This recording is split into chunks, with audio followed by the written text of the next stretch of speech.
దేవుని స్తోత్రం. మీ అందరికీ వందనాలు. చిన్న ప్రార్థన చేసుకుని వాక్యం తీసుకున్నాం. సైనికుల దగ్గర ప్రభువా, పరిశుద్ధుడు పరిశుద్ధుడు భూతవర్తమాన భవిష్యత్ కాలంలో ఉన్న సర్వాధికారి దేవుని ప్రభుత్వకు పరిశుద్ధుడు పరిశుద్ధుడు పరిశుద్ధుడు గట్టి పాటతో సైతం మాట్లాడించగలిగిన సమర్థవంతుడు గాడిదకు మానవ స్వరాన్ని ఇచ్చిన ప్రభువా, నేనైతే గట్టి పంట కన్నా హీనమై ఉన్నాను, గాడిద కన్నా హీనమై ఉన్నాను ప్రభు. నీటి పొరగ కన్నా హీనమై ఉన్నాను. గాలి ఎదురుకు తూలి వంటి వాడను, తుమ్ము వంటి వాడను, పొప్పు వంటి వాడను, పొప్పు వంటి యాకోబు అని లేఖనం చూపించిన ప్రకారం నేను ఏ పాటి వాడను. నిత్యులకు సజీవులకు సృష్టికర్తకు దేవుడి గురించి మాట్లాడటకు పాపాత్ముడైన నేను ఏ పాటి వాడను. నువ్వు నన్ను జ్ఞాపకం చేసుకొని నన్ను నిలబెట్టి ఏం మాట్లాడాలో, ఎలా మాట్లాడాలో, నిన్ను గురించి, పరిశుద్ధాత్మ యొక్క ప్రేమ గురించి నాతో నాలో తోడుగా ఉండి నడిపించమని, నువ్వే మాట్లాడమని పిలిచిన నీ బిడ్డలందరినీ ఒకసారి నువ్వు జ్ఞాపకం చేసుకొని నీ కనికరం చొప్పున వినగలన చెవులు, గ్రహించగలన ఆత్మ నీ కృపలో అనుగ్రహించమని యేసునామములో ప్రార్థిస్తున్నాను తండ్రి. ఆమేన్. యెహెజ్కేలు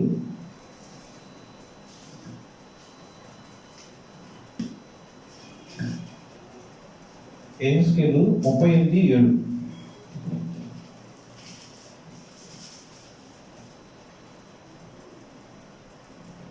పరిశుద్ధుడైన ప్రవక్త యెహెజ్కేలు గారు రాసిన యెహెజ్కేలు గ్రంథము 38:7. నీవు సిద్ధముగా ఉండుము, నీవు సిద్ధపడి నీతో కూడా కలిసిన సమూహమంతటిని సిద్ధపరచుము, వారికి నీవు కావలవై ఉండవలెను.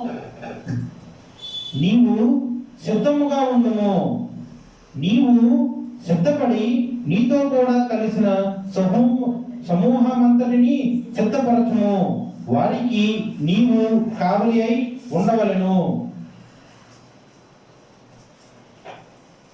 వాక్యం యెహెజ్కేలు 38:7. వాక్యము ఒకసారి మీరు అందరూ జాగ్రత్తగా చదవండి. ఎవరు సిద్ధంగా ఉండాలి, ఎవరితో ఎవరు కూడా కలిసి ఉన్నారు, ఆ సమూహం అంటే ఏంటి, ఎవరు ఎవరికి కావలిగా ఉన్నారు, అసలు నరుడు సిద్ధముగా ఉన్నాడా? ఒక వాక్యము కానీ దీంతో ఎన్నో రకాల ప్రశ్నలు. నీవు నీవు అంటే ఎవరు? అసలు ఎవరు ఎవరికి చెప్తున్నారు ఈ వాక్యం? విశ్వాసి సిద్ధముగా ఉండుము, విశ్వాసి సిద్ధపడి విశ్వాసులతో కూడా కలిసిన సమూహమంతటిని సిద్ధపరచుము, తోటి విశ్వాసులకు కావలి అయి ఉండవలెను. సిద్ధంగా ఉండటం అంటే, విశ్వాసం సిద్ధంగా ఉండటం అంటే, లేకపోతే నరుడు సిద్ధంగా ఉండటం అంటే, నరుడు అసలు సిద్ధంగా ఉండగలరా? అసలు సిద్ధంగా ఉండటం అంటే ఏంటి?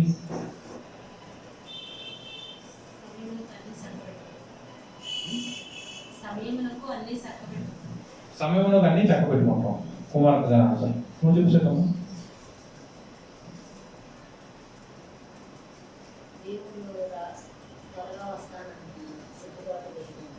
దేవుడు త్వరగా వస్తారన్నాడు కాబట్టి ఆయన సమయాన్ని బట్టి సిద్ధపాటు కలిగి విషయాన్ని నువ్వు చెప్పు. ఆన్సర్ సిద్ధముగా ఉంటాం అంటే ఏంటి? నువ్వు చెప్పు.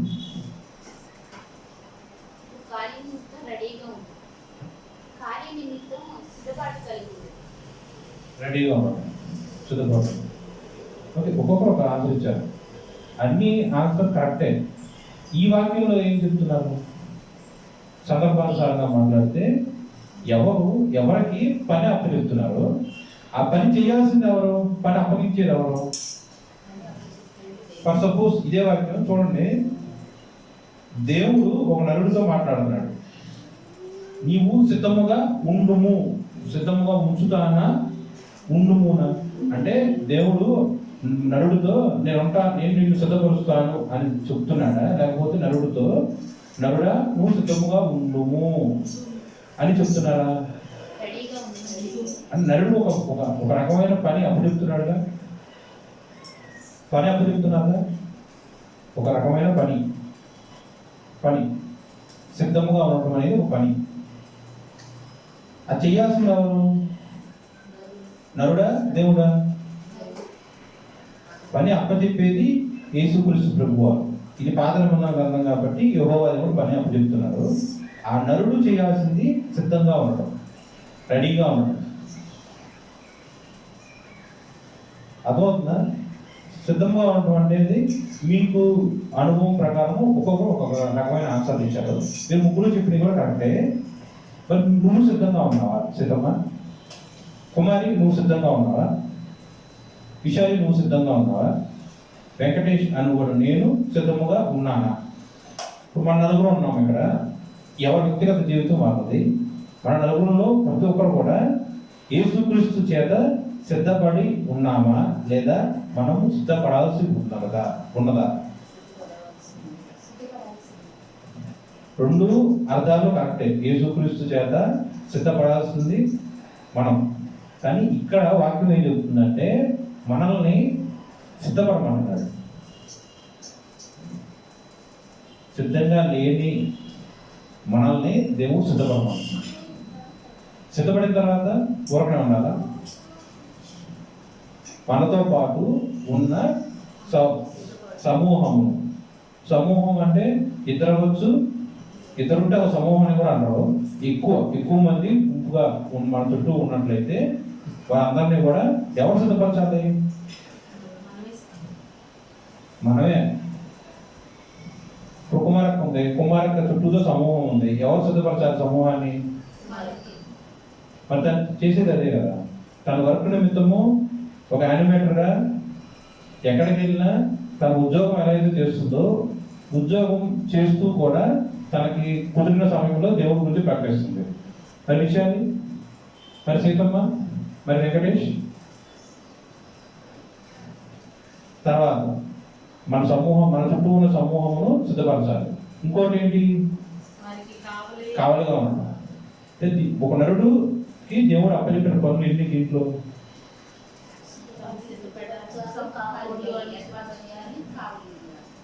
ఫస్ట్ నన్ను సిద్ధపరచుకోవాలి. రెండవది నా చుట్టూ ఉన్న సమూహమును కూడా నేను సిద్ధపరచాలి. మూడవది ఆ సమూహం అంతటికీ కూడా కావలిగా ఉండాలి. 3 పనులు. ఎవరు చెప్పారు? అది దేవుడు. నరుడు ఏమీ చేయలేడు. కానీ ఎందుకు దేవుడు నరుడు అప్పచెప్తున్నాడు?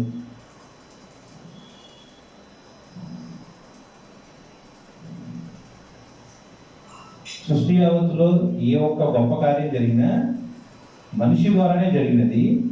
మనిషి ఒక పనిముట్టుగా దేవుడు వాడుకొని మనిషిలో ఉన్న పరిశుద్ధాత్మ దేవుడి యొక్క శక్తి చొప్పున, ఆ యొక్క శక్తి పరిమాణం చొప్పున కార్యం జరుగుతున్నాడు.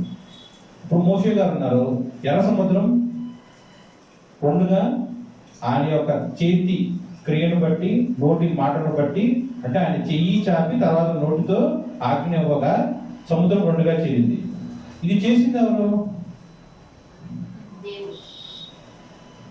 చేసింది మోషే గారు, చేపించింది దేవుడు గారు. ఓకే, ఇదే మోషే గారి ఈ యొక్క కార్యం, ఎర్ర సముద్రం రెండుగా చేర్చబడటం అనే ఒక కార్యాన్ని ఈ యొక్క వాక్యంలో మనం పెట్టామనుకోండి. మోషే సిద్ధపడ్డాడు. తన సమూహం అంతటిని కూడా సిద్ధపరిచాడు. సమూహం అంతటిని కూడా కావలిగా ఉన్నాడు. ఇప్పుడు అక్కడ ఎర్ర సముద్రం రాగానే ఆయన ఆగిపోయాడు. ఏం చేయమంటావని యెహోవా దేవుని అడిగితే, నన్ను అడుగుతావేంటి? నీ చెయ్యి చాపి ఆజ్ఞాపించు అంటే రెడీగా ఉన్నాడు కాబట్టి నువ్వు ముందుకు ప్రొసీడ్ అవ్వని దేవుడు చెప్తున్నాడు. ఇప్పుడు మనమందరం కూడా ఎలా ఉండాలి? ఈ వాక్యం ఎలా దేవుడు చెప్తున్నాడంటే మనందరం రెడీగా లేవని అర్థం. రెడీగా లేని ప్రతి ఒక్క విశ్వాసికి కూడా దేవుడు ఆజ్ఞ ఇచ్చుచున్నాడు రెడీగా ఉండమని. దేవుని యొక్క రెండవ రాకడ నిమిత్తం దొంగగా వస్తాడు యేసుక్రీస్తు ప్రభు. అంటే దొంగ ఎలా అయితే వస్తాడో, అంటే ఆయన దొంగగా సంబోధించుకోవట్లా. ఏ రోజు వస్తాడు, ఏ సంవత్సరం వస్తాడు, ఏ సమయంలో వస్తాడు, ఏ సెకండ్, ఏ క్షణంలో వస్తాడో ఏ నరుడికి తెలియదు. నిరీక్షణతో కనిపెట్టుకొని కాచుకొని ఉండాలి. సిద్ధపడి ఉండాలి. మీరైనా నేనైనా మీరందరూ నేను అంటే మనమందరం కూడా సిద్ధపడి లేము. కాబట్టి దేవుడు ఈ యొక్క ఆదివారం రోజు మనందరికీ వాక్యం జ్ఞాపకం చేస్తున్నాడు. ఆయన చేత మనం సిద్ధపడాలి. మొట్టమొదటిగా మనము ఒక పని చేయాలి. మన హృదయంలో దేవుడికి అర్పించాలి. ఆయన వాక్యం మన హృదయంలో నిలబెట్టుకొని, ఇలా నువ్వు సిద్ధపడమంటున్నావు కదా, నన్ను సిద్ధపరచు అని దేవుడి యొక్క సహాయం తీసుకొని మనము సిద్ధపడాలి. దీనికి చిన్న కథ లేకపోతే కళ. ఒక నరుడు అంతకుముందు వరకు పోయిన జనవరి నెలలో వాక్యం చెప్పుకుంటున్నప్పుడు ఒక కథ చెప్పాను. అదే కథ మళ్ళీ ఆయన ఒక కృపలో రిపీట్ చేస్తున్నాను. ఒక నరుడు ఒక ప్రదేశం నుంచి ఇంకో ప్రదేశానికి వెళ్ళాలి. స్టార్టింగ్ ప్రదేశం దగ్గర నుంచి గమనించాలి, లేకపోతే ఒక ఊరు నుంచి ఒక ఊరు వెళ్ళాలి. అలా వెళ్తున్నప్పుడు మధ్యలో ఒక నది అడ్డం వస్తుంది. నది అడ్డం వస్తున్నప్పుడు అతనికైతే చేతకాని వాడు అన్నాడు. నది దాటితేనే కానీ అతను గమనించలేడు. పిరిగివాడు, వాక్చాతుర్యం లేనివాడు, ధైర్యం లేదు, కానీ గమ్యం మాత్రం చేరాలని ఒక ఆశ ఉంది. ఇలా ఆశ ఉన్నప్పుడు దేవుడి యొక్క సహాయం అందిస్తాడు. దేవుడు ఇంకొక దేవదూతని లేదంటే ఇంకొక సాటి అయిన సహకారాన్ని పంపించి ఆ యొక్క నరుడిని చెయ్యి పట్టుకొని నది దాటిస్తాడు. అలా దాటిస్తున్నప్పుడు మొదటి అడుగు వేసినప్పుడు నదిలో నీళ్ళ లోతు చీలమండలానికి తాకుతుంది. ఇంకొంచెం ముందుకి సుమారు 1000 అడుగుల వరకు ముందుకు వెళ్తే మోకాల వరకు లోతు వస్తుంది. ఇంకా 1000 అడుగుల వరకు ముందుకు వెళ్తే మొల వరకు లోతు వస్తుంది. ఇంకా 1000 అడుగుల వరకు వెళ్తే నిండా మనిషి మునిగిపోతాడు. కానీ ఈదుకుంటూ వెళ్ళి గమనించాడు. గమనించిన తర్వాత, నరపుత్రుడా నువ్వు చూసావా అని ఆ దేవదూత నరుడితో మాట్లాడుతుంది. ఇది ఒక కళ. ఈ కళ వచ్చినప్పుడు ఆ యవనస్తుడికి తెలియదు ఇది కళ అని, ఇది బైబిల్లో ఉంటుందని ఆ యవనస్తుడు తెలియదు. తర్వాత ఎప్పుడుకో కానీ అతను యవనస్తుడి యొక్క దైవజనుడు అంటే ఒక ఆదివారం రోజు వాక్యం చెప్తున్నప్పుడు రెఫరెన్స్ తీసి చూపించారు. యెహెజ్కేలు 47వ అధ్యాయం మొదటి నుంచి.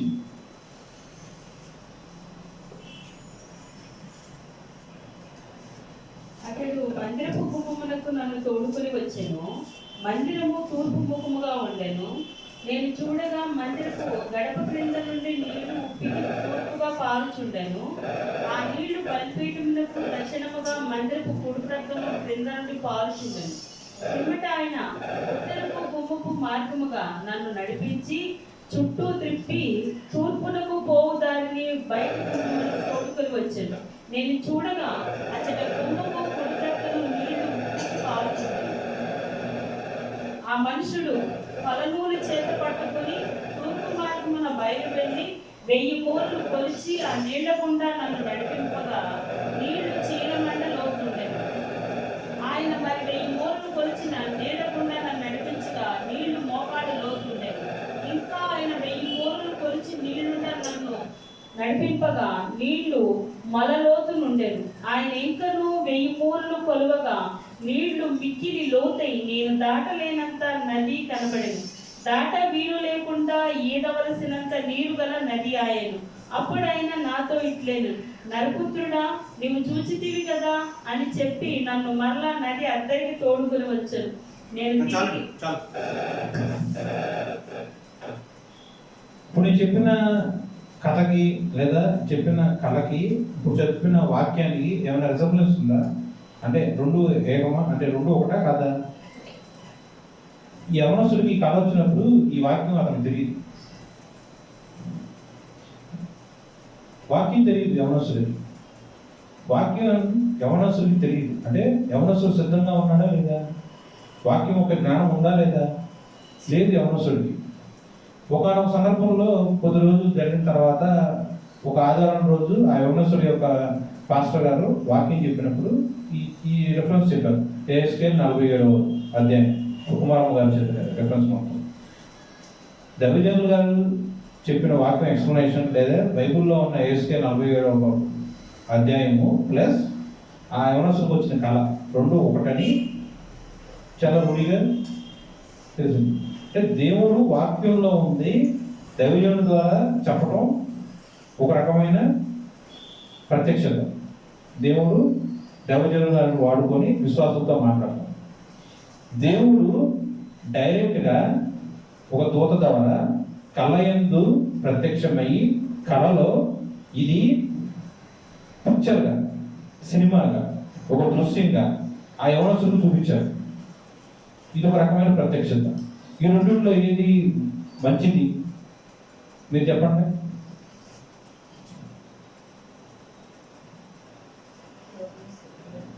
దైవజనుల ద్వారా ఈ వాక్యం యవనస్తులు తెలుసుకోవడం మంచిదా, లేదా దేవ దూత ద్వారా స్వప్నమందు ఒక దృశ్యముగా, కళ దృశ్యంగా వస్తుందా, ఎలా వస్తుంది కళ?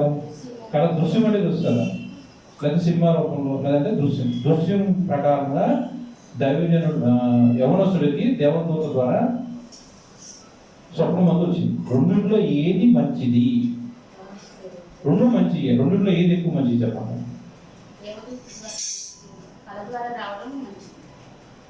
ఆ విషయాన్ని యొక్క ఆన్సర్ ఏంటంటే కళ ద్వారా రావడం. కుమారక్క నువ్వు చెప్పు. దైవజనుల ద్వారా తెప్పించుకుంటామని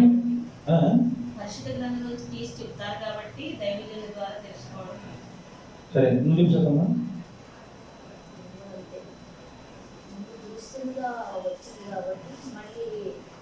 దైవజనుల ద్వారా తెలియచెప్తూ ఇంకా హృదయానికి అర్థపోవడం. శ్రీరామ్ గారు రెండుకి చెప్తారు. సరే, మీ యొక్క అనుభవంలో ఒక్కొక్కరు ఒక్కొక్క రకమైన ఆన్సర్ ఇచ్చారు. కానీ నేను చెప్పింది నమ్మని నేను చెప్పట్లేదు. నా యొక్క అభిప్రాయంలో వినండి, నా యొక్క అభిప్రాయంలో నేను చెప్పింది నిజమని అట్లా. నా యొక్క అభిప్రాయంలో మాత్రం దేవుడు స్వయంగా భక్తులతో మాట్లాడటం అనే అనుభవం మాత్రమే గొప్పది. దేవుడు స్వయంగా భక్తులతో మాట్లాడాలి, ఆ అనుభవం మాత్రమే గొప్పది.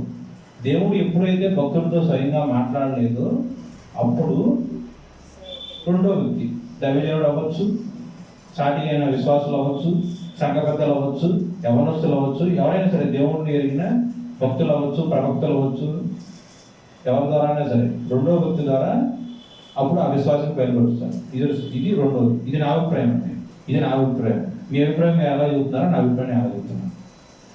దేవుడు ఎప్పటికైనా సరే దేవుడు స్వయముగా భక్తులతో మాట్లాడటమే శ్రేష్టమైనది. ఆ యొక్క విశ్వాసి పరిశుద్ధాత్మలో ఎదగాలన్నా తన జీవితంలో దేవుణ్ణి అంటి పెట్టుకోవడం, అంటే శ్రమ వచ్చినా, శోధన వచ్చినా, కష్టం వచ్చినా జారి పడిపోకుండా, వేసారిపోకుండా, ఆధైర్యపడకుండా ఉండాలంటే స్వయముగా దేవుడి చేత తలపిలు పొందడమే ఎటువంటి విశ్వాసకైనా సరే శ్రేష్టమైన వాక్యము. విన్న వాక్యము గుర్తుపెట్టుకోవచ్చు, మర్చిపోయే పరిస్థితులు కూడా మెండుగా ఉంటాయి. మీరున్నారు, 4 నెలల నుంచి మనం అందరం ప్రతి ఆధారం కూడుకుని వాక్యం చెప్పుకుంటున్నాం. ఈ 4 నెలల పాటు ఏం చెప్పాము ఒకసారి చెప్పండి, మీరు చెప్పగలరా? సంవత్సరం కిందట మీ పాస్టర్ గారు చెప్పిన వాక్యం ఏంటో చెప్పగలరా మీరు? కానీ ఒక దృశ్య రూపంగా దేవుడు మనల్ని దర్శించి మనతో మాట్లాడిన ప్రతి ఒక్క మాట కూడా నాకు తెలిసినంత వరకు ఆయుష్ ఉన్నంత వరకు కూడా ఆ విశ్వాసం గుర్తుపెట్టుకుంటాడు. ఎందుకు? అదొక సంతోషం, అదొక సంతోషం, అదొక గొప్ప భాగ్యం, అదొక గొప్ప ఆధిక్యత. సృష్టికర్త దేవుడు నన్ను దర్శించి నాతో స్వయముగా మాట్లాడాడు. అది ప్రార్థనలలో దర్శనం అవ్వచ్చు, ప్రార్థనలో వాక్య ప్రత్యక్షత అవ్వచ్చు, ప్రార్థనలో కూడా కళలు వస్తాయి, నిద్రలో కూడా స్వప్నం ముందు లేదా కళలు. దేవుడు ఈ యొక్క పాత నిబంధనలో చూసుకుంటే అబ్రహాం గారు కానీ, యాకోబు గారు కానీ, ఇసాక్ గారు కానీ ఎవరితో అయినా సరే దేవుడు స్వయముగా వచ్చి వారికి ప్రత్యక్షమయ్యి వారితో స్వయముగా మాట్లాడారు. ఎప్పుడైతే కొన్ని దావీదు గారిని చూస్తున్నాం అనుకోండి, దావీదు గారి యొక్క జీవితంలో కూడా ప్రతిసారి దేవుడు వచ్చి దర్శించి మాట్లాడుతూనే ఉన్నాడు. కానీ అతను బెత్షెబాతో చేసిన పాపము, అతను పాపము తెలుసుకోలేని యొక్క హీన స్థితిలో ఉన్నప్పుడు దేవుడి యొక్క వాక్యాన్ని లక్ష్య పెట్టకుండా ఉన్న స్థితిలో ఉన్నప్పుడు మాత్రమే నాతాను అని ఒక ప్రవక్తని దేవుడు పంపించాడు. అలా ఎందుకు జరిగిందంటే దావీదు తెలుసుకోలేని స్థితిలో ఉన్నారు కాబట్టి రెండో వ్యక్తికి అవకాశం వచ్చింది. అదే మరి దావీదు గారు చిన్నప్పటి నుంచి ఆయన మృతి పొందే వరకు ప్రతి సందర్భంలోనూ నాతాను ప్రవక్తగా రావాలిగా, మరి రాలేదే. ఆ స్థితిలో బెత్షెబాతో పాపం చేసిన స్థితిలో దావీదు సిద్ధపాటు కలిగి లేడు, వాక్యంలో లక్ష్యము కలిగి లేడు, తప్పిపోయి పడిపోయిన స్థితిలో ఉన్నాడు కాబట్టి, సిద్ధముగా లేడు కాబట్టి సిద్ధపరచడానికి సిద్ధపడిన దైవజనుడైన ప్రవక్త అయిన నాతాను గారి చేత దేవుడు వర్తమానం పంపించారు. ఇదని ఉదాహరణ చెప్తున్నాను. ఓకే, అర్థమవుతుందా? ఏ స్థితిలో అయినా సరే విశ్వాసి పరిశుద్ధ గ్రంథంలో స్ట్రాంగ్గా రూట్ స్టెడ్ ఫాస్ట్ అంటే మన యొక్క వేరులు కదిలింపని స్థితిలో ఉండాలి అంటే యేసుక్రీస్తు ప్రభువు చేత స్వయముగా నేరుగా తర్ఫీదు పొందుకోవాలి. ఇది నా యొక్క అనుభవము, నేను అడిగిన ప్రశ్నకి నేను ఇచ్చే ఆన్సర్.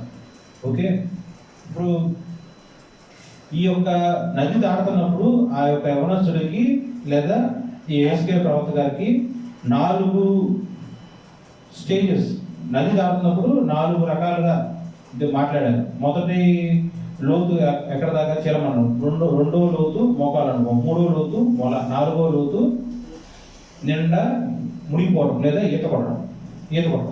ఈ యొక్క 4 అనుభవాలు కూడా దేవుడి గురించి, దేవుడి దగ్గర ఏంటిది అని విచారిస్తున్నప్పుడు దేవుడు అనేక సార్లు ఉపమానముగా మాట్లాడిన సందర్భాలు ఎన్నో ఉన్నాయి. పాత నిబంధన గ్రంథం ప్రకారం చూసుకుంటే ఈ యొక్క 4 స్థితులు లేదంటే 4 స్టేజెస్ ఆత్మీయ అనుభవంలో ప్రతి ఒక్క విశ్వాసికి 4 రకాల అనుభవాలు ఉంటాయి. మొదటిది బాప్తిస్ము, రెండవది మోకాళ్ళ అనుభవంతో కూడిన ప్రార్థన, మూడవది నడుము కట్టుకొని శ్రమానుభవం కలిగి దేవుని కోసం పనిచేయటం, 4వది పరిశుద్ధాత్మ పూర్ణులుగా ఆత్మఫలము కృపావరములు పొందుకొని దేవునికి సేవ చేయడం.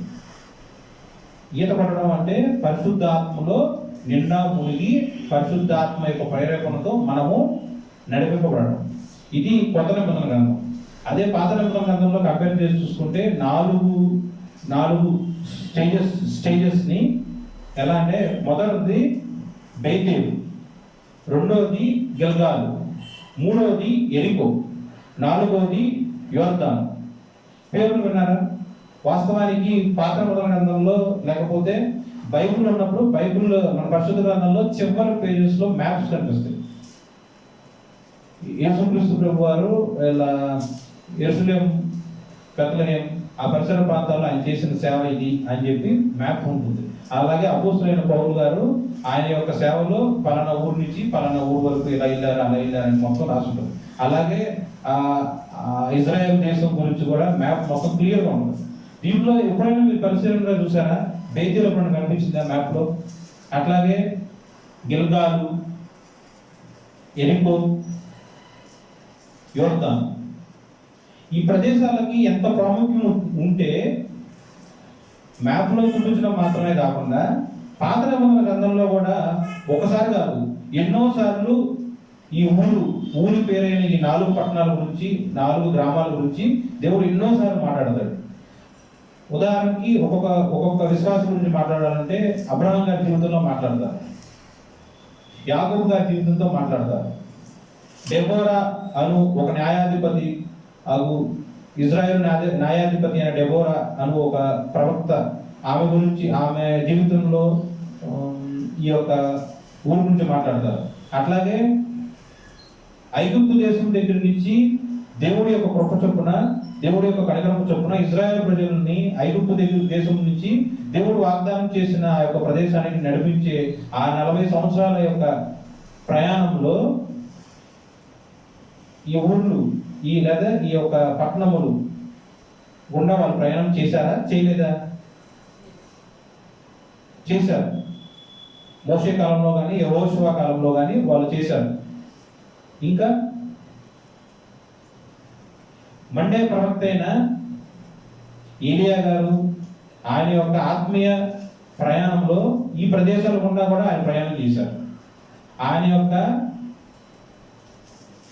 పనివారు అవ్వచ్చు, లేకపోతే ఆయన యొక్క శిష్యుడైన ఏలియా గారికి 2 అంతల ఆత్మ, ఏలియా గారి చేత 2 అంతల ఆత్మ పొందుకున్న ఎలీషా గారు కూడా ఈ యొక్క ఊర్లో ప్రయాణం చేశారు. ఏలియా గారితో పాటు ఎలీషా గారు కూడా ప్రయాణం చేశారు. ఇంతమంది దేవుని యొక్క సేవకులు ఈ ఊర్లు లేదా ఈ గ్రామాలు ప్రయాణం చేశారు. మరి ఏమీ అర్థం లేకుండా సింపుల్గా అదొక ఊరు అనుకుంటే సరిపోతుందా? దేవుడు దేని గురించి అలా ఆ గ్రామాలు అవ్వచ్చు, ఆ ఊరు పేర్లు అవ్వచ్చు, ఎందుకు అన్నిసార్లు దేవుడు వాక్యంలో పెట్టి రాశారు? అది ఇప్పుడు ఆలోచన వచ్చిందా మీకు? వీళ్ళందరూ ఒక జనరేషన్ వాళ్ళేనా? అంటే ఎలా అంటే అబ్రహాం గారు ఉన్నప్పుడు యాకోబు గారు ఉన్నారా? పోనీ యాకోబు గారు ఉన్నప్పుడు అబ్రహాం గారు ఉన్నారా? ఏలియా గారు ఎలీషా గారు ఉన్నప్పుడు అబ్రహాం గారు ఉన్నారా? డెబోరా గారు ఉన్నప్పుడు అబ్రహాం గారు ఉన్నారా?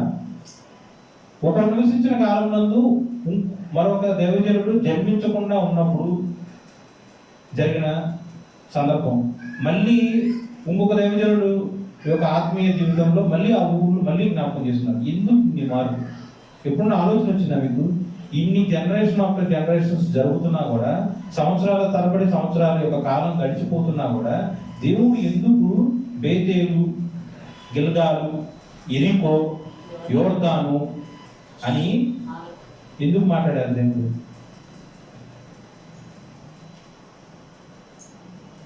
ఇప్పుడు నేనైతే ఎప్పుడన్నా మనం అటు ఇటు ఈ ఊర్లో కూడా బేతేలు, కొడూరులో కూడా బేతేలు అని ఒక ప్రార్థన మందిరం ఉంది, అంటే ఒక చర్చ్ ఉంది. అట్లాగే చాలా ఊర్లో కూడా ఎప్పుడన్నా ప్రయాణ నిమిత్తం ఏదైనా ఊరు వెళ్ళినప్పుడు కూడా రోడ్డు మీద చాలా చర్చెస్లో రాసి ఉంటుంది పేరు, బేతేలు ప్రార్థనా మందిరం, బేతేలు ప్రార్థనా గోపురం. మీరు ఎప్పుడు చూసారా? ఎరుకో అని ఎప్పుడన్నా ఉందా? యోర్దాను అని ఎప్పుడన్నా ఉందా? గిల్గాలు అని ఎక్కడన్నా ఉందా? మరి బేతేలు అని ఎందుకు ఉంది? బేతేలు అనగానే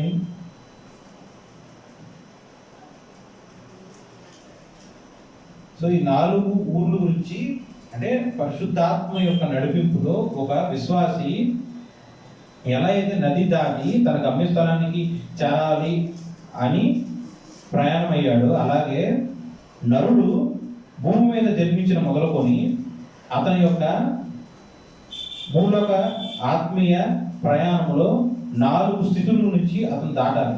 నరుడి యొక్క ఆయుష్ కాలము ఇట్లా జన్మించినప్పుడు బాలురు లేదా పసిపిల్లలు, నెక్స్ట్ యవనస్తులు, నడిప్రాయులు, ముసలివారు. ఏ క్షణానైతే వాళ్ళు బాప్తిజం తీసుకుంటారో అప్పటి నుండి వారి యొక్క ఆత్మీయ పరిశుద్ధాత్మ యొక్క స్థితిగతులు అంచెలంచెలుగా ఎదగటం మొదలవుతుంది. తల్లిగా పుట్టిన జన్మించినప్పుడు జన్మించక మునుపు ఉన్న 9 నెలలు ఎవరు లెక్క పెట్టడం ఆయుష్లో. జన్మించిన తర్వాత భూమి మీద పడిన మొదటి రోజు దగ్గర నుంచి అతని ఆయుష్ ఎండైపోయే చివరి స్టేజ్ వరకు కూడా అతని ఆయుష్ లెక్కింపబడుతుంది. అలాగే బాప్తిజం తీసుకోక మునుపు ఎన్ని సంవత్సరాల పాటు చర్చకు వచ్చినా సరే అది కౌంట్లోకి రాదు. సో బాప్తిజం తీసుకున్న స్థితి దగ్గర నుంచి చివరి స్థితి వరకు అతని యొక్క పరిశుద్ధాత్మ పరిమాణం కొంత వేయబడుతుంది. ఇప్పుడు మీరు స్థితిలో ఉన్నారు, నేను స్థితిలో ఉన్నాను. అలాగే ఈ బేతేలు అంటే ఏంటి, గిల్గాలు అంటే ఏంటి, ఎరుకో అంటే ఏంటి, యోర్దాను అంటే ఏంటి, ఇది ఒక్కొక్క దాని గురించి వివరంగా మాట్లాడుతున్నాము. మొట్టమొదటిది బేతేలు. అబ్రహాం గారి గురించి చూద్దాం. ఆదికాండము 12:8.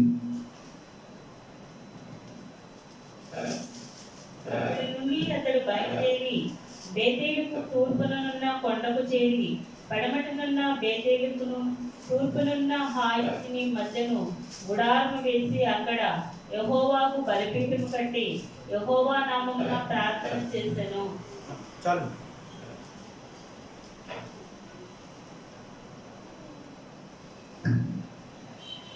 ఆదికాండము 12:8. అక్కడ నుండి అతడు బయలుదేరి, ఎక్కడి నుండి ఈ యొక్క ముందు అధ్యాయంలో క్లియర్గా చూస్తే బయలుదేరింది ఎవరు? ఆయన పేరేంటి? అబ్రహాము కాదు, అబ్రాము. అసలు బయలుదేరడానికి ఉన్న అవసరం ఏంటి? అసలు ఎందుకు బయలుదేరాడు అతను? ఎక్కడి నుంచి బయలుదేరాడు? ఏ స్థితిలో నుంచి బయలుదేరాడు? అతని యొక్క రక్త సంబంధికులు, తల్లి, తండ్రి, తోడపుట్టిన వాళ్ళు, అతను పుట్టి పెరిగిన ఊరు, అక్కడ నుండి ఆ ఊర్లో నుండి అతను బయలుదేరి బేతేలునకు తూర్పుగా ఉన్న కొండ చేరి పడమనున్న బేతేలునకు తూర్పునున్న హాయికి మధ్య గుడారం వేసి అక్కడ యెహోవాకు బలిపీఠమును కట్టి యెహోవా నామమున ప్రార్థన చేసెను. బేతేలు అనగా యెహోవాకు బలిపీఠం కట్టడం, యెహోవా నామమున ప్రార్థన చేయడం. బేతేలు అంటే అర్థం అది.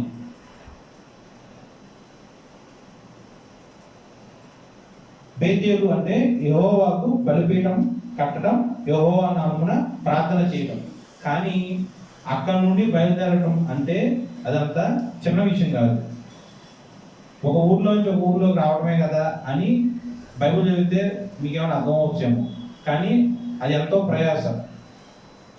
కని పెంచిన తల్లిదండ్రులని, తోడపుట్టినాలని అందరినీ వదిలేసి ఎవరో ఏంటో కూడా తెలియని ఆ క్షణాన అతను విగ్రహారాధికుడు,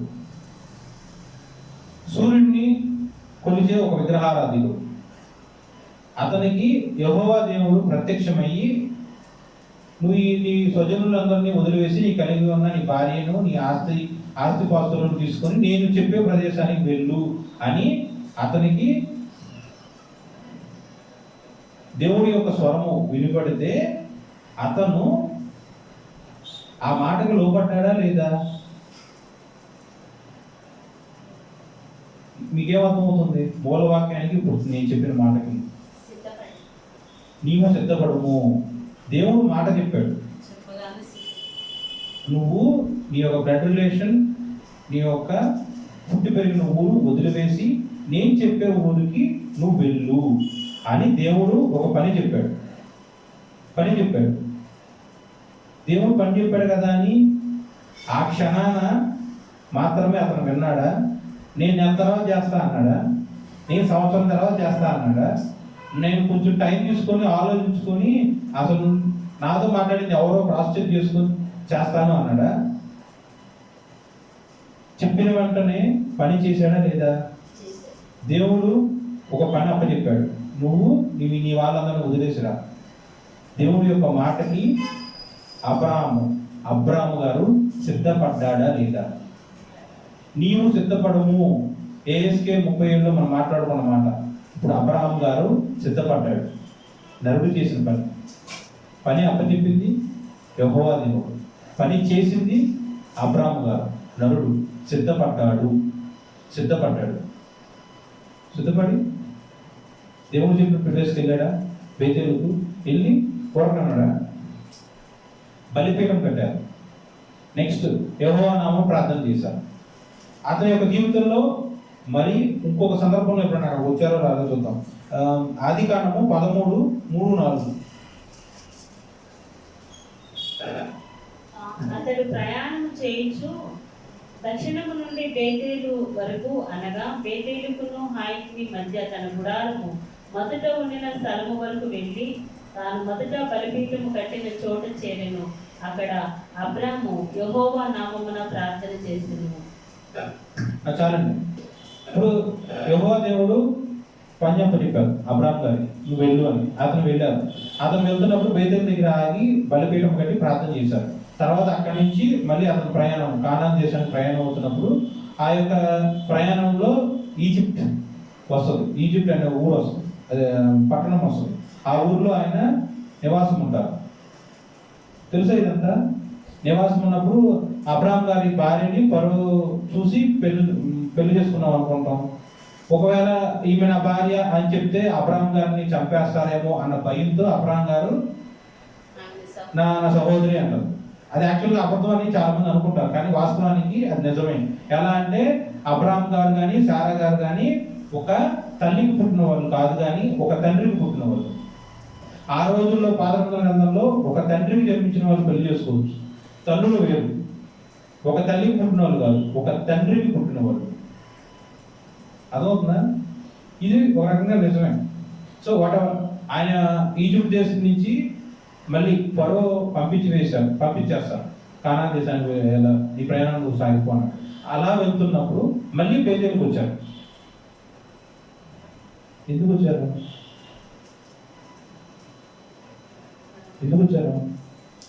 అంటే అతని ప్రయాణంలో అది మళ్ళీ వెనక తిరిగి వచ్చినట్టు. సరే ఇప్పుడు అలా కాదండి, ఇప్పుడు కొల్లూరు ఉంది, కొల్లూరు నుంచి తెనాలి వెళ్ళాలి. నేను ఇలా వెళ్తున్నప్పుడు జంపంలో ఇలా నా మీద దాడి జరుగుతుంది, నేను ఎలా ఉన్నా తప్పించుకున్నాను. తర్వాత మళ్ళీ నేను కొల్లూరు వచ్చి తర్వాత మళ్ళీ తెనాలి వెళ్ళాను. జంపం మీద నుంచి వెళ్ళకుండా తెనాలి వెళ్ళాను. ఇది మీరు వినడానికి ఎక్కడ ఉంది? అర్థమైందప్ప నేను చెప్పిన ఎగ్జాంపుల్? అర్థం కదా? సరే కొల్లూరు నుంచి తెనాలి వెళ్ళాలంటే కొల్లూరు, వేమూరు, జంపని, తర్వాత తెనాలి. నేను తెనాలి వెళ్తున్నప్పుడు జంపంలో నాకు ఒక ఆపద వచ్చింది. దేవుడి యొక్క కృపలో ఆ ఆపద దేవుడు సాల్వ్ చేశాడు, తప్పించేశాడు. అప్పుడు నేను ఏం చేయాలి? జంపని దాటి ముందుకు వెళ్ళిపోయి తెనాలి వెళ్ళిపోవాలి. ఇది జనరల్గా చేస్తారు మనుషులు. కానీ ఇక్కడ అబ్రహాం గారు ఏం చేశారు? మళ్ళీ జంప దగ్గరికి మళ్ళీ కొల్లూరు వచ్చారు. అంటే నేను నా గురించి చెబుతున్నా, మళ్ళీ కొల్లూరు వచ్చాను. కొల్లూరు వచ్చి తర్వాత మళ్ళీ తెనాలి వెళ్ళారు. అతను గమ్యస్థానానికి వెళ్ళారు. ఈసారి తెనాలి వెళ్ళినప్పుడు మళ్ళీ ఈజిప్ట్ వైపు వెళ్ళాలి. ఇంకో రూట్ మ్యాప్లో వెళ్ళాలి. ఇది ఒక ఉదాహరణ అండి, అర్థమవుతుందా కనీసం? ఇప్పుడు ఏమైనా అర్థమైందా? కుమారకి నీకు అర్థమైందా, కన్ఫ్యూజ్ అవుతున్నారా?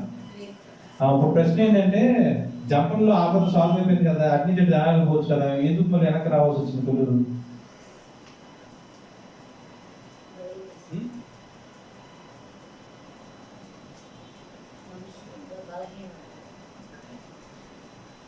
అబ్రహాం గారికి ఈజిప్ట్ దేశంలో అతన్ని చంపేసే అంత స్థితి ఏర్పడింది ఫరో ద్వారా. కానీ దేవుడు ఈసారి అబ్రహాంతో మాట్లాడాలి, ఫరోతోనే మాట్లాడతాడు డైరెక్ట్గా. ఆ స్త్రీని నువ్వు ముట్టవద్దు, ఆమె ఒక ప్రవక్త యొక్క భార్య. దేవుడు మన గురించి విగ్రహారాధకుడితో సైతం మాట్లాడాడు. ఆ స్త్రీని నువ్వు ముట్టవద్దు, ఒక ప్రవక్త యొక్క భార్య, ఒక నీతిమంతుడి భార్య, నువ్వు ముట్టవద్దు, తాకవద్దు. దేవుడు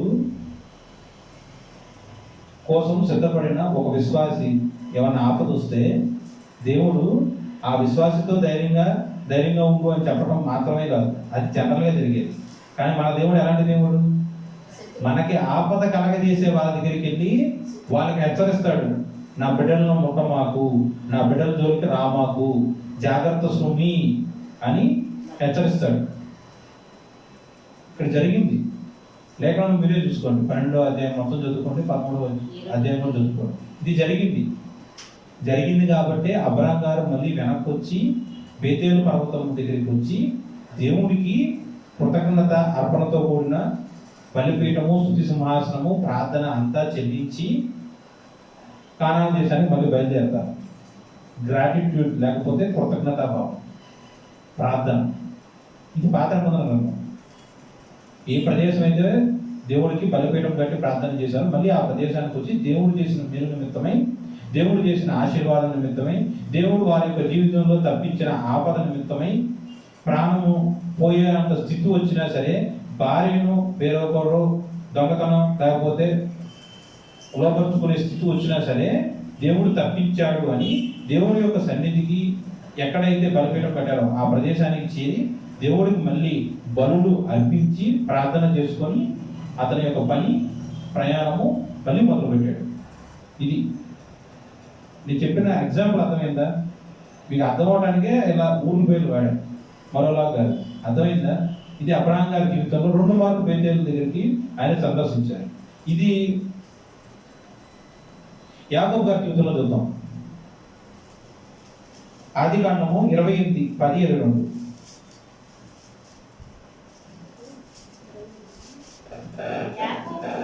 బెయేర్షెబా నుండి బయలుదేరి హారాను వైపు వెళ్ళుచు ఒక చోట చేరి రొద్దు కుంకినందున అక్కడ రాత్రి నిలిచిపోయి ఆ చోటి రాళ్లలో ఒకటి తీసుకొని తనకు తలగడగా చేసుకొని అక్కడ పండుకొనెను. అప్పుడు అతడు ఒక కల కనెను.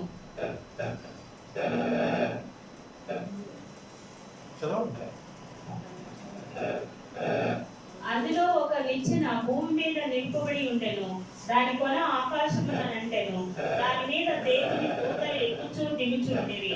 మరియు యెహోవా దానికి పైగా నిలిచి, నేను నీ తండ్రి అయిన అబ్రహాము దేవుడను, ఇసాకు దేవుడైన యెహోవాను, నీవు పండుకొని ఉన్న ఈ భూమిని నీకును నీ సంతానములకు ఇచ్చెదను. నీ సంతానం భూమి మీద లెక్కకు ఇసుక రేణువుల వలె నవ్వును. నీవు పడమటి తట్టును, తూర్పు తట్టును, ఉత్తరపు తట్టును, దక్షిణపు తట్టును వ్యాపించెదవు. భూమి యొక్క వంశములనియు నీ మూలముగాను నీ సంతానం మూలముగాను ఆశీర్వదింపబడును. ఇదిగో నేను నీకు తోడై ఉండి నీవు వెళ్ళు ప్రతి స్థలమందు నిన్ను కాపాడుచు ఈ దేశములకు నిన్ను మరలా రప్పించెదను. నేను నీతో చెప్పినది నెరవేర్చే వరకు నిన్ను విడువనని చెప్పగా, యాకోబు నిద్ర తెలిసి నిశ్చయముగా యెహోవా ఈ స్థలమంటున్నాడు, అది నాకు తెలియకపోయిననుకొని భయపడి, ఈ స్థలము ఎంతో భయంకరము, ఇది దేవుని మందిరమే కాని వేరొకటి కాదు, పరలోకపు గవిని ఇదే అనుకొనెను. తెల్లవారినప్పుడు యాకోబు లేచి తాను తరగడగా చేసుకున్న రాయి తీసి దానిని స్తంభంగా నిలిపి దాని కొన మీద నూనె పోసెను. మరియు అతడు ఆ స్థలమునకు బేతేలు పేరు పెట్టెను. అయితే మొదట ఆ ఊరి పేరు లూజు. చాలండి. బేతేలు దాని అక్కడ 1 అని అంకె రాశారు.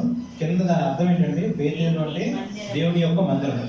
అబ్రహాం గారి జీవితంలో బేతేలు అంటే ఏంటంటే దేవుడి కోసం కట్టిన బలిపీఠము, దేవుని నామమున చేసిన ప్రార్థన. యాకోబు గారి జీవితంలో ఆయన ఒక అనుభవంలో బేతేలు అంటే ఏంటి? దేవుని మందిరం. ఎలాంటి మందిరము? ఈ స్థలము ఎంతో భయంకరము, ఇది దేవుని మందిరమే కానీ వేరొకటి కాదు, పరలోకపు గవిని ఇదే. దేవుని మందిరం అంటే ఏంటి? మొట్టమొదటిది బలిపీఠం, రెండవది దేవుని నామమున ప్రార్థన చేయటం, మూడవది ఎంతో భయంకరము, పరలోకపు గవిని. ఇది పాత నిబంధన గ్రంథం. దీని కొత్త నిబంధన గ్రంథంలో అంటే గోయింగ్ ఫార్వర్డ్ వేరే రకంగా ఎక్స్ప్లెయిన్ చేసుకున్నాం. యాకోబు యొక్క జీవితంలో ఆయన ఒక తండ్రి భోజనం సిద్ధపరచమన్నప్పుడు తల్లి యొక్క మాట విని ఆధిక్యత నిమిత్తమై తన సహోదరుడికి దక్కాల్సిన ఆశీర్వాదం మొత్తం కూడా మోసపుచ్చి అతను తీసేసుకుంటాడు తండ్రి ఆహారం. ఆ స్థితిలో సహోదరుడు ఏమన్నా హాని చేస్తాడేమోనని భయపడి ఉన్నప్పుడు ఆయన ఒక తల్లి చెప్తుంది, లాభాన్ని దగ్గరికి వెళ్ళిపో, ఇది నా అన్నయ్య, మా పుట్టింటి నువ్వు వెళ్ళిపో అన్నప్పుడు కట్టుబట్టలతో కేవలం చేతికర్ర తీసుకొని వెళ్ళిపోతాడు. అలా వెళ్ళిపోతున్నప్పుడు ఒక ప్రదేశం నందు అలసట నిమిత్తమై ఆ రాత్రి బస్ చేసి నిద్రపోతున్నప్పుడు స్వప్నం ముందు అతను ఒక కళ ఏంటి? భూలోకం నుంచి పరలోకం వరకు ఒక నిచ్చెన వేసుకుంటుంది. ఆ నిచ్చెన యొక్క చివరి స్టేజ్ కొన ఎక్కడ ఉంటుంది? ఆకాశంలో, పరలోకంలో స్టేజ్ ఉంటుంది. భూమి మీద ఉన్న దేవదూతలు, అదే పరలోకంలో ఉన్న దేవదూతలు ఆ నిచ్చెన యూజ్ చేసుకొని భూమి మీదకి వస్తూ ఉంటారు, వెళ్తూ ఉంటారు. ఓకే, అంత మాత్రమే కదా. నెక్స్ట్ దేవుడు అతనితో మాట్లాడతాడు, ఏం భయపడమాకు, నిన్ను ఆశీర్వదిస్తాను, గొప్ప జనముగా చేస్తాను, ఇసుక రేణువులు వంటి విస్తారముగా నీ యొక్క సంతానం అభివృద్ధి చేస్తానని ఇది దేవుడు వాగ్దానం చేస్తాడు. తర్వాత దేవుడి యొక్క వాగ్దానము లేక దేవుడి యొక్క పని, అతను దేవుడి యొక్క ఆశీర్వాదం తెలుసుకున్న తర్వాత అతను యొక్క రియాక్షన్ ఏంటి?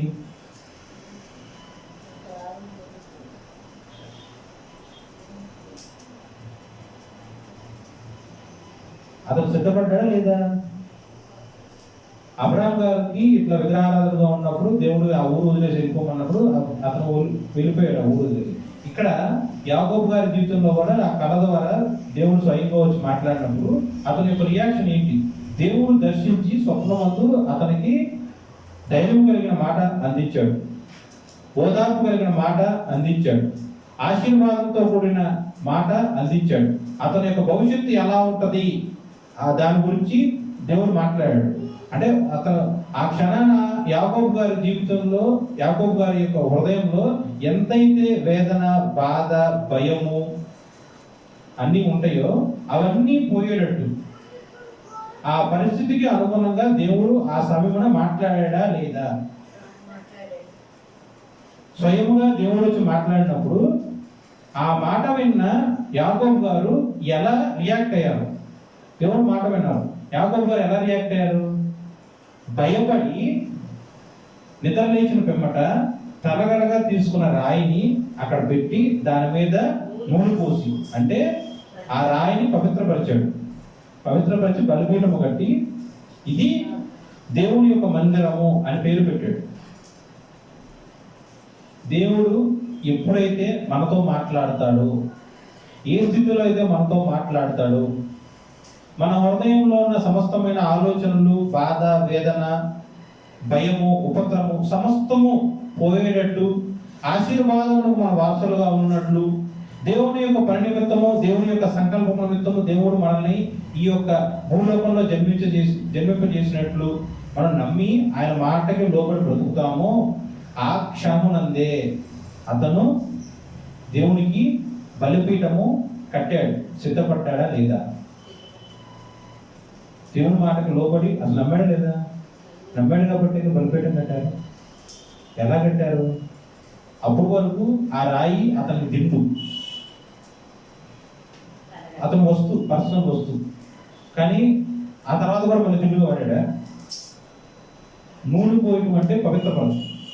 నూనె పోసి దాని మీద బలిపీఠం కట్టారు. ఒక గుర్తు, దేవుడు మనతో మాట్లాడాడు. ఆ ప్రదేశం గని, పరలోకపు గవిని. దేవుడు మనతో మాట్లాడినప్పుడు ఆ యొక్క ప్రదేశము ఎంత భయంకరము, ఎంత శ్రేష్టము. పరలోకపు గని, దేవుని యొక్క మందిరం, దేవుని యొక్క నోటి మాట, దేవుని యొక్క స్వప్నము, దేవుని యొక్క దర్శనము, దేవుని యొక్క ప్రవచనము, దేవుని యొక్క ఇంకా స్పర్శ, దేవుని యొక్క ఉనికి, ఎన్ని గ్రహించే స్థితి ఉండాలి, సిద్ధపడే స్థితి ఉండాలి. దేవుని యొక్క మాటకు లోబడి అబ్రహాము గారు ఏ విధంగా అయితే సిద్ధపడ్డాడో, అలాగే దేవుని యొక్క మాట విని యాకోబు గారు కూడా అలాగే సిద్ధపడ్డారు.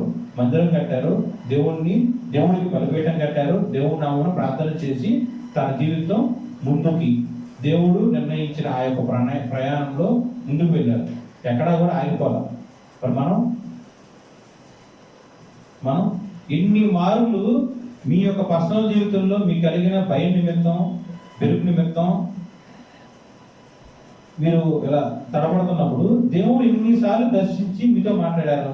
సీతమ్మ గారితో కానీ, విశాలితో కానీ, కుమారక్కతో కానీ, మీ యొక్క పర్సనల్ ప్రాబ్లమ్స్ అవ్వచ్చు, మీ యొక్క ఆత్మీయ ప్రాబ్లమ్స్ అవ్వచ్చు, మీ కుటుంబంలో ప్రాబ్లమ్స్ అవ్వచ్చు, మీ భర్తలతో ప్రాబ్లమ్స్ అవ్వచ్చు, మీ పిల్లలతో ప్రాబ్లమ్స్ అవ్వచ్చు, మీ ఫైనాన్స్ ఆర్థిక విషయాల్లో ప్రాబ్లమ్స్ అవ్వచ్చు, మీ యొక్క రుణభారంలో ప్రాబ్లమ్స్ అవ్వచ్చు, మీ యొక్క శరీర విషయంలో ప్రాబ్లమ్స్ అవ్వచ్చు, మాట వెనక పోతున్న మీ యొక్క గర్భంలో జన్మించిన పిల్లల విషయంలో ప్రాబ్లమ్స్ అవ్వచ్చు, మీ కుటుంబంలో అసమాధానం అవ్వచ్చు. ఇన్ని రకాల ప్రాబ్లమ్స్ ఏనాడు ఫేస్ అవ్వలేదా? ఇలా ఫేస్ అయ్యారు కదా, అవుతూనే ఉంటారు. ఎందుకంటే మనుషులు కాబట్టి ఏదో సందర్భంలో అయ్యాగా. అలా అయినప్పుడు దేవుడు ఎన్నిసార్లు దర్శించి మీతో మాట్లాడారు. ఇలా మాట్లాడినప్పుడు అబ్రహాం గారు ఏ విధంగా అయితే ముందుకు సాగి వెళ్ళారు, యాకోబు గారు ఏ విధంగా అయితే ముందుకు సాగి వెళ్ళారో ఏడుస్తూ కూర్చున్నారా? ఏ క్షణానైతే దేవుడి దగ్గర నుంచి వర్తమానం పొందుకున్నారో ఆ క్షణాన అప్పటి వరకు కాచిన కన్నీళ్లు తుంచేసి, అప్పటి వరకు వారి హృదయంలో ఉన్న బాధ, వేదన, శోధన మొత్తం తొలగించేసుకొని ధైర్యము కలిగి దేవుడికి బలిపీఠము కట్టి ఆ ప్రదేశమునకు దేవుడి నామమున ప్రార్థన చేసి తన ప్రయాణము ముగింపకుండా ముందుకు సాగి వెళ్ళారు. మరి మనుషులుగా ఉన్న మనము ఎంతకాలం వెనక దగ్గర చూస్తారు? దేవుడు మాట్లాడినా కూడా వెనక దగ్గర చూస్తున్నావు. సీతమ్మ, నువ్వు చూస్తున్నావు. విషయాన్ని కుమార్ గారు మీరు చూస్తున్నారు. వెనక తిరిగి దేవుడి యొక్క వర్తమానం మీకు వచ్చినా కూడా ఎంతకాలం వెనక తిరిగి చూస్తారు? అబ్రహాం గారు సాగి వెళ్ళారు ముందుకి, ప్రయాణం ఆగల. యాకోబు గారు సాగి వెళ్ళారు ముందుకి, ప్రయాణం ఆపల. దేవుడు స్వయంగా వారితో మాట్లాడిన తర్వాత వాళ్ళు సిద్ధపడి దేవుడి యొక్క మాటకు లోపడి దేవుడి యొక్క మాట చొప్పున సిద్ధపడి ముందుకు వెళ్ళారు. మరి మీరు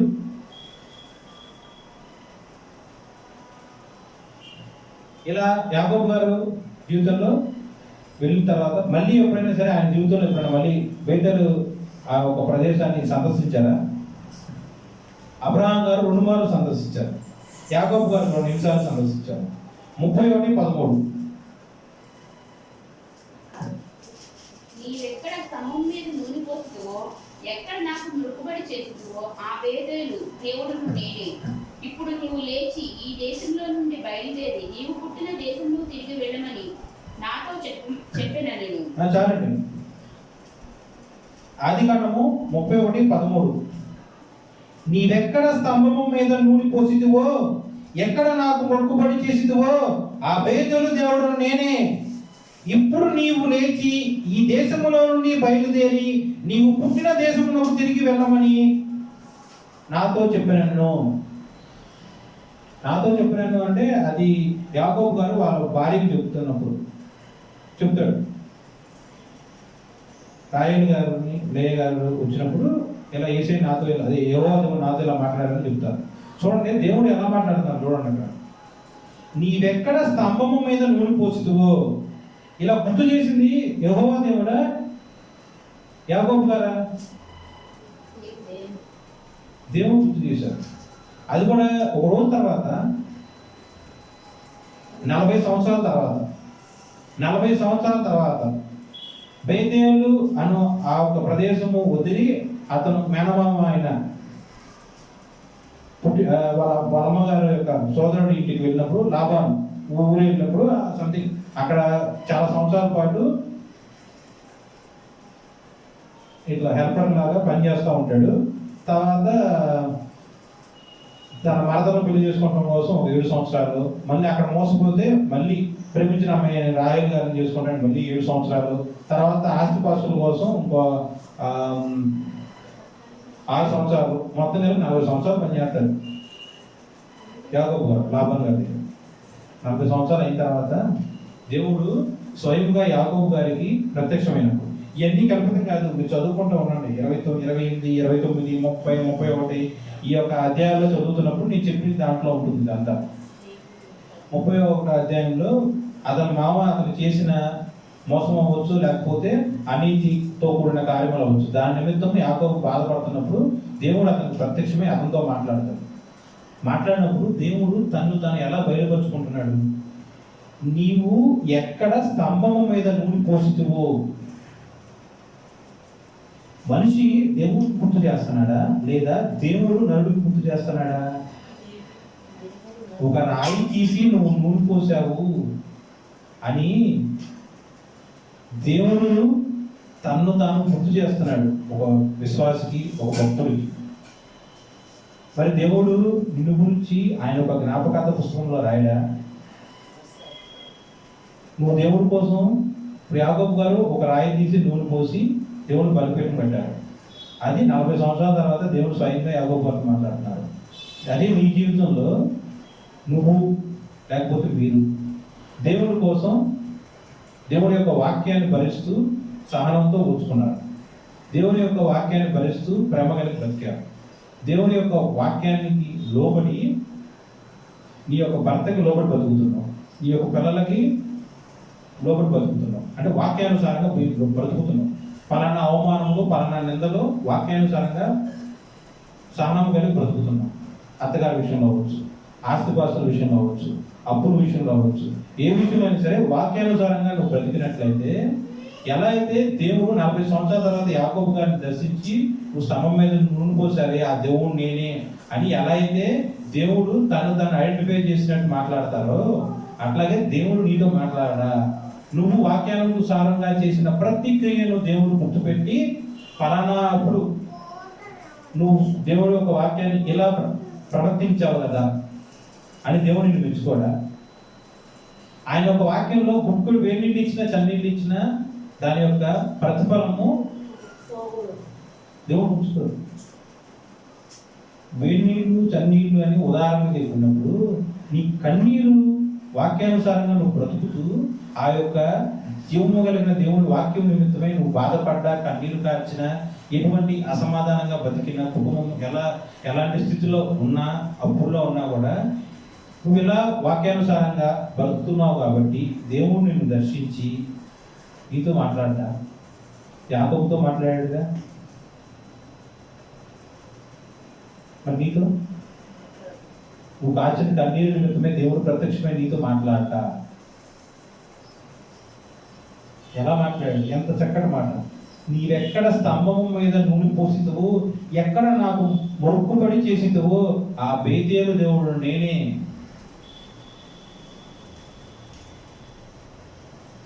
ఎన్నో సందర్భాలు ఉంటాయి. నేను అబ్రహాం దేవుడును, యాకోబు దేవుడును, ఇస్సాకు దేవుడును, నేను తప్ప వేరొక దేవుడు లేడు, సృష్టికర్తను.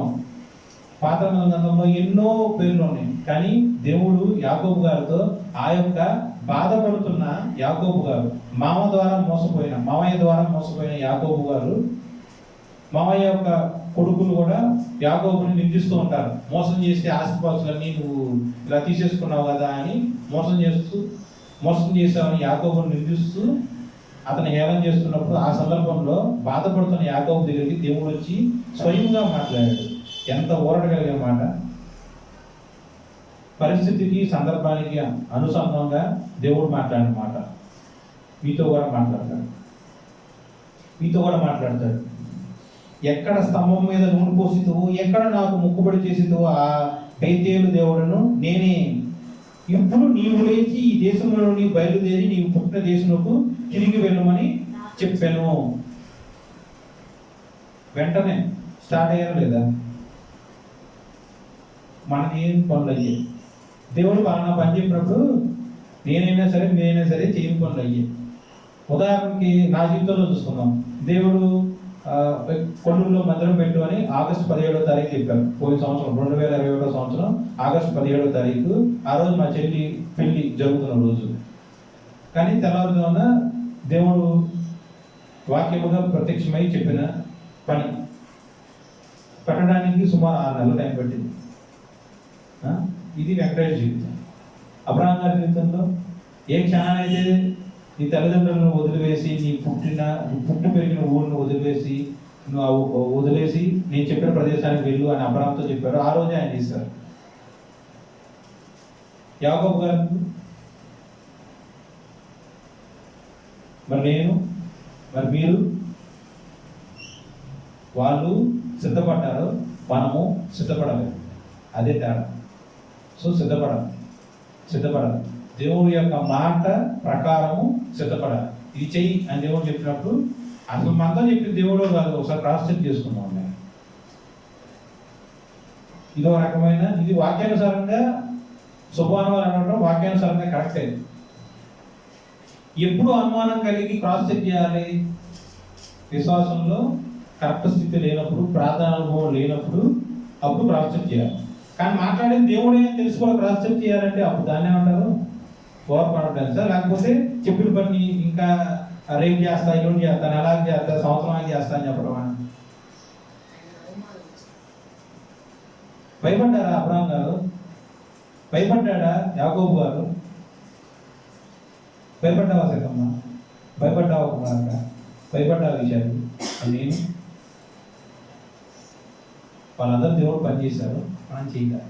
వాళ్ళందరూ దేవుడి మాటకు విని సిద్ధపడ్డారు, మనం సిద్ధపడ్డాం. వాళ్ళందరూ దేవుడికి బలిపీఠం కట్టారు, దేవుడి నామం ప్రార్థన చేశారు. మనం అందరం దేవుడి నామం ప్రార్థన చేశాం. మనం కూడా బలిపీఠం కట్టామో లేదో మీ యొక్క హృదయంలో దేవుడి వాక్యం నిలిచి ఉంటే దాన్ని బట్టి ఇది వస్తుంది. తేడా ఎక్కడ వస్తుందంటే దేవుడు చెప్పిన పని యాజ్ డీజ్ చేయకపోవడం. ఒకవేళ మీరు పని చేసినా అంటే ఆ మందిరం పెట్టమన్నప్పుడు నేనైతే పెట్టాను. ఇప్పుడు 6 నెలల తర్వాత పెట్టమన్నప్పుడు పెట్టలేదు కదా. ఇమీడియట్గా పెట్టమన్నారు కానీ ఇమీడియట్గా పెట్టాలి. 6 నెలలు టైం తీసుకుని పెట్టాను. 6 నెలల టైం. ఈ 6 నెలల వ్యవధిలో దేవుడు ఎలా ఆలోచించుంటారు నా గురించి?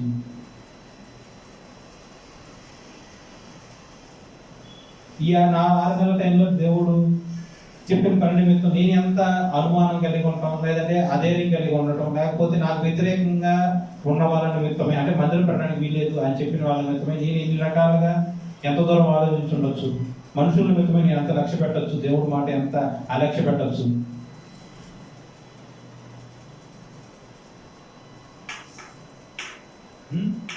ఆలోచన చేయండి. ఎహెజ్కేలు 37:8 దేవుడు చెప్పిన ఈ రోజు వాక్యము, నీవు సిద్ధముగా ఉంటుము. సిద్ధపరిచేది దేవుడే. దేవుడు సిద్ధపరచాలన్న నరుడుగా వెంట్రుక వాసి పనైనా సరే దేవుడి కోసం చేయాలి. దేవుడు అబ్రహాం గారిని ఆ ఊరు నుంచి ఈ ఊరు కానాన్ దేశానికి ఆయన తీసుకొచ్చి వెంటనే క్షణాల్లో ఆ ఊర్లో మాయం చేసి ఈ ఊర్లో ప్రత్యక్షపరచాల. అబ్రహాం గారు ప్రయాణం చేస్తూనే వెళ్ళారు. దేవుడికి సమస్తము సాధ్యమేగా. అక్కడ మాయం చేసి ఇక్కడ ప్రత్యక్షం చేయొచ్చుగా. సిద్ధపడటం గురించి దేవుడి కోసం నిలబడ్డారా లేదా? దేవుడు చెప్పిన మాటకు లోబడి అతని మార్గంలో అతను అనుభవించిన ప్రతి ఒక్క కష్టం, ఇరుకు, ఇబ్బంది, బాధ సమస్తములో కూడా దేవుడే నాకు తోడుగా ఉన్నాడు అని నమ్మికతో, విశ్వాసంతో దేవుని కోసం కనిపెట్టుకొని ఉంటాడా లేదా? పరీక్ష, నిరీక్షణ. అలాగే దేవుడు కూడా మన జీవితంలో ఆయన అప్పచెప్పిన ప్రతి పనిలో కూడా దేవుని యొక్క సహాయంతో మనము సిద్ధపడాలి. దేవుని యొక్క నడిపింపు చొప్పున మనము సిద్ధపడాలి. దేవుడు ప్రత్యక్షమై మనతో మాట్లాడిన ప్రతి ఒక్క కళ, దర్శనము, వర్తమానము ఏదైనా సరే దేవుని దగ్గర రూఢిగా కన్ఫర్మ్ చేసుకున్న పిమ్మట దాని నిమిత్తమై సిద్ధపడాలి. దేవుడు చెప్పిన పని చెప్పినట్లుగా మనమందరం కూడా చేస్తూ సిద్ధపడాలి. ప్రతి ఒక్కరూ కూడా పేదేలు మందిరముగా, అంటే దేవుని యొక్క బలిపీఠము కట్టబడ్డ ఆ ఒక ప్రదేశము, దేవుని నామమున ప్రార్థన చేసిన ఆ ఒక ప్రదేశము లాగా మనమందరం జీవితాలు కూడా మార్చబడాలి. ప్రేమించి నాకు ఈ అవకాశం ఇచ్చిన యేసయ్యకు సమస్తమైన మహిమ కలుగును గాక. ఆమేన్.